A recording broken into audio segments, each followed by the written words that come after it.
Max, কি ব্যাপার আজকে? হ্যাঁ, কি হয়েছে ম্যাক্সকে? আজকে এই ছোট খাঁচাটা থেকে আজকে এইখানে রেখেছি বড় খাঁচার মধ্যে দিয়ে। এই দেখুন কতটা বড়, দেখুন অনেক বড় একটা খাঁচার মধ্যে রেখে দিয়েছি। আর এরা তো ডন, মানে কি বলবো, এদেরই তো রাজ্যত্ব। পুষ্পা, পুষ্পা, কি হলো? হ্যাঁ, ভয় লেগে গেল?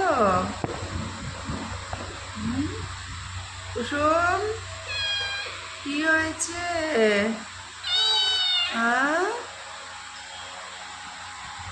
এ কুসুম, এ পুষ্পা, এ টাইগার, ম্যাক্স। উফ, বাবারে বাবারে বাবারে বাবারে, একদম বাঘের মতো দেখতে। দেখুন, হঠাৎ করে কেউ দেখলে মনে হয় যেন বাঘ।